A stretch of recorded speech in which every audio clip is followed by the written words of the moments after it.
आई है वीरता तपोवन में क्या पुण्य कमाने को, या संन्यास साधना में दैहिक शक्ति जगाने को। परशु और तप ये दोनों वीरों के ही होते हैं श्रृंगार, किंतु कौन नर तपोनिष्ठ है यहाँ धनुष धरने वाला। एक साथ यज्ञाग्नि और असी की पूजा करने वाला, यह कुटीर है उसी महामुनि परशुराम बलशाली का। नमस्कार, सबसे पहले तो आप सभी का स्वागत है कविता कुंज के इस YouTube चैनल पर।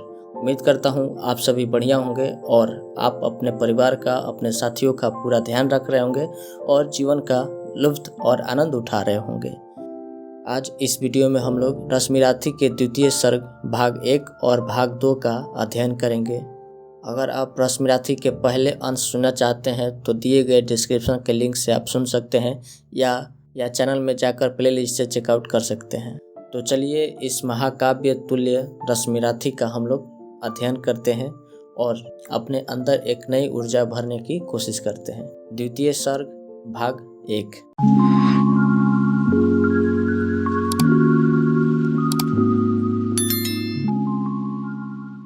शीतल बिरल एक कानन शोभित आदित्याका के ऊपर कहीं उच्च प्रसवन चमकते झरते, कहीं शुभ निर्झर। जहाँ भूमि समतल सुंदर है नहीं दिखते हैं पाहन, हरियाली के बीच खड़ा है विस्तृत एक उटज पावन। आसपास कुछ कटे हुए पीले धनखेत सुहाते हैं, शशक मूस गिलहरी कबूतर घूम घूम कण खाते हैं। कुछ तंद्रिल अलसित बैठे हैं, कुछ करते शिशु का लेहन, कुछ खाते साकल्य दिखते बड़े तृष्ट सारे कुथन। हवन अग्नि बुझ चुकी गंध से वायु अभी परमाती है, भीनी भीनी महक प्राण में मदकता पहुंचाती है। धूम धूम चर्चित लगते तरु के श्याम छदन कैसे, छपक रहे हैं शिशु के अलसित कजरारे लोचन जैसे।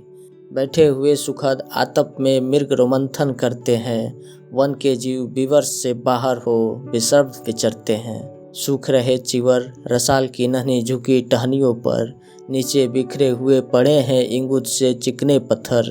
अर्जुन दर्भ पलाश कमंडुल एक ओर से तप के साधन, अर्जुन दर्भ पलाश कमंडलू एक ओर से तप के साधन। एक ओर टंगे धनुष तुरंत तीर बर्छे भीषण, चमक रहा तुणी कुटी द्वार पर एक परशु आभाशाली, लौ दंड पर जड़ित पड़ा हो मानो अर्ध अंशुमाली। श्रद्धा बढ़ती अजिन दर्भ पर परशु देख मन डरता है, युद्ध शिविर या तपोभूमि या समझ नहीं कुछ पड़ता है। हवन कुंड जिसका या उसके ही क्या है धनुष कुठार, जिस मुनि की यह श्रुवा उसी की कैसे हो सकती है तलवार। आई है वीरता तपोवन में क्या पुण्य कमाने को, या संन्यास साधना में दैहिक शक्ति जगाने को।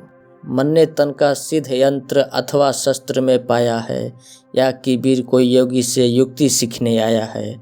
परशु और तप ये दोनों वीरों के ही होते हैं श्रृंगार, कलियुग ना तो तप ही करता है ना तो उठा सकता है तलवार। तब से मनुष्य दिव्य बनता षड विकार से लड़ता है, तन की समर भूमि में लेकिन काम खड़ग ही करता है। किंतु कौन नर तपोनिष्ठ है यहाँ धनुष धरने वाला, एक साथ यज्ञाग्नि और असी की पूजा करने वाला। कहता है इतिहास जगत में हुआ एक ही नर ऐसा, रण में कुटिल काल सम क्रोधी तप एक महासूर्य जैसा।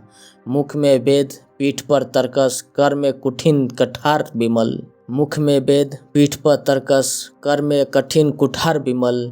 साप और सर दोनों ही थे जिस महान ऋषि के संबल, यह कुटीर है उसी महामुनि परशुराम बलशाली का, भृगु के परम पुनीत वंशधर वर्ती वीर प्रणपाली का। हाँ हाँ वहीं कर्ण की जांघों पर अपना मस्तक धर कर सोए हैं तरवर के नीचे आश्रम में किंचित हटकर। पतों से छन छन कर मीठी धूप माग की आती है, पड़ती मुनि की थकी देह पर और थकान मिटाती है। उम्मीद करता हूँ वीडियो आपको बहुत ही ज़्यादा पसंद आया होगा। बाकी रश्मिराथी के अगले भाग को सुनने के लिए आप चैनल को सब्सक्राइब कर लीजिएगा और वीडियो को लाइक और अपने दोस्तों के साथ अपने परिवार के साथ शेयर ज़रूर कीजिएगा। आप जानते ही हैं यह हमारा चैनल कविता कुंज का मकसद यही है कि बहुत खूबसूरत रचनाएं जो हमें जाननी चाहिए, जो हमें सुननी चाहिए, जो हमें पढ़नी चाहिए, चाहे वो किसी भी भाषा की हो, जो हम समझ सकें, वो आपके सामने पेश करता है। बहुत सारी कविताएं आपको मिलेंगी सुनने को, बहुत सारे शेर व शायरी मिलेंगी सुनने को। तो आप चैनल को सब्सक्राइब जरूर कीजिएगा, पूरा सपोर्ट दिखाइए। भारतीय साहित्य को जानने के लिए अगर इच्छित हैं तो आप इस चैनल से बने रहिए। तो आप अपना ख्याल रखिए, मिलेंगे जल्द ही कोई एक अन्य वीडियो में। धन्यवाद, जय हिंद।